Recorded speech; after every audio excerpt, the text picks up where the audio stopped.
ঢৌপুৰা নামৰ এটা গাঁৱৰ বাগিচাত বহু বছৰৰ পৰা এটা শুকান কুঁৱা পঢ়ি আছিল। সেই কুঁৱাৰ পানীৰ কাৰো দৰকাৰ নাছিল আৰু ইয়াৰ চাফ চিকুণতাৰ কথাও কোনে ভাবা নাছিল। অকল গাঁৱত অহা যোৱাৰ সময়ত মানুহৰ চকুত পঢ়িছিল অথবা এজন দুজন বাটৰুৱা কুঁৱাটোৰ ওচৰৰ পৰা দি খোজকাঢ়ি গ'লে কেতিয়াবা পানী খোৱাৰ ইচ্ছা পূৰণ কৰিছিল।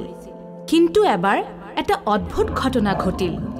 গাঁৱত দুজন মানুহ সেইটো বাগিচাৰ ওচৰৰ ৰাস্তা দি গৈ থকাৰ সময়ত অকস্মাত কুঁৱাটোৰ পৰা বুৰবুৰ বুৰবুৰ শব্দ শুনিলে, যেনেকৈ কোনোবা কলহত পানী ভৰি আছিল। ৰামদিন, এই গুৰগুৰ আৱাজটো ক'ৰ পৰা আহি আছে ন? নহ'লে ক'ৰ পৰা আহিব? কুঁৱাৰ ওচৰে পাজৰে দেখোন কোনো নাই। তেন্তে পানী ভৰোৱা আৱাজটো ক'ৰ পৰা ওলাইছে? বলচোন চাই লওঁ। থচোন থ, আমাৰনো কি?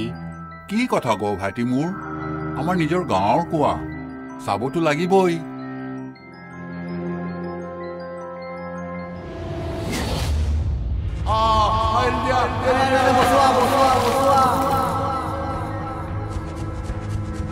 শুনা শুনা, ৰামদিন ভাই কুঁৱাত পৰি গ'ল, বচোৱা।